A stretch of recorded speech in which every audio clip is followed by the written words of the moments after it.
I just laid there, staring at him, taking in all of the features of his face, and all the ways he's the same, and all the ways he's different. This was the night of my oldest's 7th birthday. Motherhood, always wanting the next phase to come, not really understanding what you're leaving behind. Each phase has its own gritty parts, its own fun parts, its own energy. I actually used to have this fantasy as a kid that Peter Pan was actually real and that he would come and whisk me away and I would stay that age forever.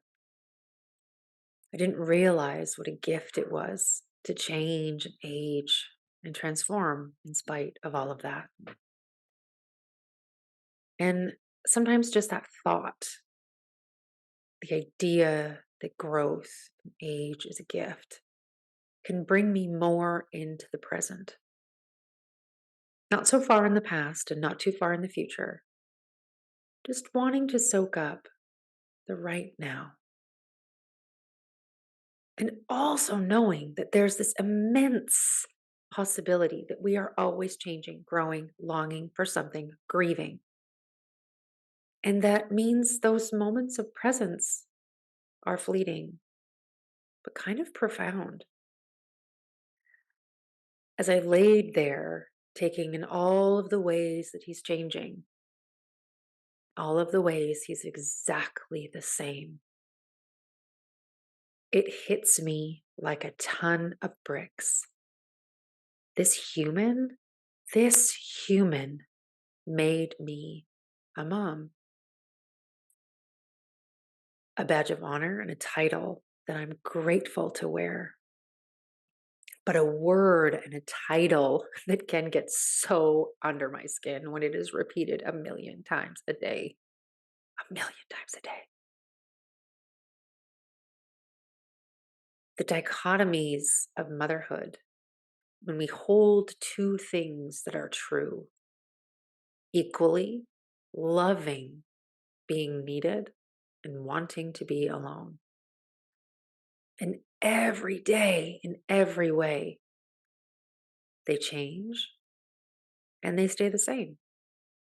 You change and you stay the same. Every couple of months or every year, promising yourself to be more present, to soak it all in, to be more playful, to make more memories,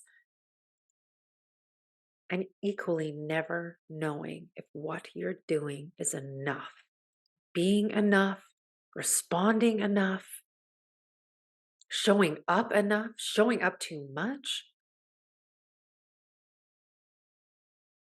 And little by little, they change day by day. Days turns into weeks, weeks turn into years. And for some parents, those years turn into decades. And little by little, they change and they age. They grow out of things. They pick up new things. And little by little, so do you. It's very different when you are in the newborn stage, to the toddler stage, to the school agers, to the teenagers. Every phase, two things are true. You let go and move forward of some of the things that were annoying or irritating or hard, and you move into a phase where things get a little easier. New challenges come in, and you never know. You never know when that moment is coming. You know, if you're anything like me, you've heard a lot or read a lot about those last moments. You know, the last moment they stop grabbing your hand, that last moment when they don't crawl into your bed anymore, that last moment when they no longer fight over the red or the yellow cup. You never know when that moment is going to be. And there's a bittersweetness about that, I think. Like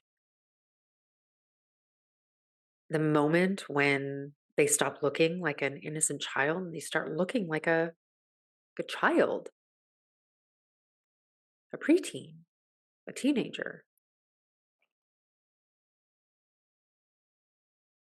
You never know when that little bit of childhood flutters away. And yet, there's a bittersweetness in all of that. And I'm tearing up and I don't quite know why. Um, when it, you know what? It just sucks that when they are so little and sweet and kind and equally totally terrible, it just sucks that those early years are the years when you're the most tired and you have the least capacity and your relationship is on the back burner. That sucks. As I'm talking this out with you, that was inspired by that moment of laying next to my son on our special sleepover night when he gets to sleep in my bed when daddy's on night shift. He said to me the other day that he thinks he's getting too old for that. And so I'm finally feeling like I'm out of that toddler stage. My youngest is going to be 4 in the summer, and I can see it. I can see that glimmer of hope, that window of time between toddlers and teenagers where things do get a little bit easier. You can access a bit more of that chill and be more present. Um, my husband said to me the other day, it's like, when you're in the middle of little kids, you've got like 5 different stress cycles going at once, and you really don't have time to come down from any of them because by the time you've come down from the last one, the next one is starting, whether it's a crying child or a struggling nap time or mealtime that's not going very well or diapers or potty training or whatever it is. It's like you've constantly got these stress cycles going and you don't have time to recover from them. So we were talking the other night and he said, "You know what? I actually feel now with the age of where the kids are at and the supports that we've had and the practices and things that we've implemented over the last 8 years since becoming parents, he's really starting to feel that he can actually complete his stress cycles because of the age, simply because of the age that the kids are at." And I have no idea what spawned that story. Um, but the little bit of me that started to tear up when I said that you never know when that little bit of childhood flutters away is, the very least, a bittersweet moment. And at best, magical. Watching your children grow, be who they were meant to be, and enjoy things and have passions and interests, it is a gift. And by no stretch of the imagination do I think that this semi fluffy podcast recording is all that parenting is, because if you know me, you know that I honor both sides of the story. I honor both the challenge and the gift, the grit and the gift. And so I voice recorded that little beginning the night that my son turned 7. And we've now come a whole year since then, and he's now 8. And I can tell you, for those of you in the thick of parenting, you have kids under 5. I can finally say that things do get a little easier with time.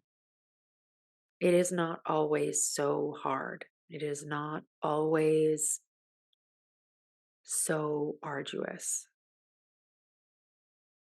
And so, what is my point other than to share that little bit of wisdom with you? Is that I hope wherever you are at in your parenting, that you are taking time to honor what you need, that you are taking time to really be in the phase that you're in and give yourself the grace and the pep talk that maybe you need, that it won't be like this forever. And so, whenever you're listening to this, whatever time of day, wherever you are, whenever is the next moment you see your kids, I want you to look at them, really look at them, and notice the ways that they are all at the same time, different, but the same. And take a moment to really just be with them. Ask them about their favorite thing, watch their favorite thing, do something that honors who they are, not necessarily who you imagine them to be, if they're different from that view. Because every year that goes by, and I have opinions about birthdays, that's for another time. I think your children's birthday should be equally about the person who birthed them into the world. Just notice them, just take them in. Not only for them, to be present for them, but to honor the ways that you have shifted, changed, grown, transformed, even when it was uncomfortable and even when it was hard. Because you never know when that little bit of childhood flutters away from them. You'll never know when they stop grabbing your hand,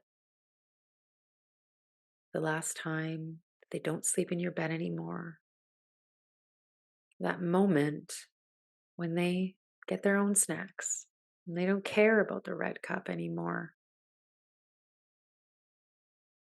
And that doesn't mean that we armor up for those moments. It doesn't mean that by listening to this, I want you to be present every moment of every day. That's the message you get. No, you don't need to be present all of the time. You just need to be present for when it matters. And I think that's where I'm going to leave you today.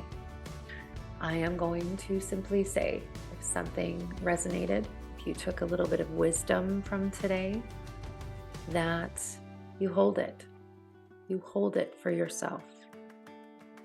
It was meant to find you. And for hanging out with us today on the Chill Like a Mother podcast. If you had an aha moment or found yourself saying, oh yeah, me too, maybe share this podcast with somebody who might appreciate it, a friend, maybe in your mom group or on Facebook. Episodes come out every Sunday to help you with those Sunday scaries. And subscribe so that you never miss an episode and you can carry me, Kayla, around in your back pocket. If you liked this episode, please leave us a rating or a review. I'd love to hear from you. And if you want to look at it behind the scenes and get exclusive ways to be more chill as a mom, follow me on Instagram at chill.likeamother. All of the mentionables are linked in the show notes, and always, this is not a replacement for professional advice, though we are professionals. We're not your professional, though we do encourage you to seek whatever professional supports you may need in your life. And in case you haven't heard it today, you deserve the time and the money that it might take for you to take care of yourself in whatever way you need taken care of. Have a relatively chill day and catch you in the next episode.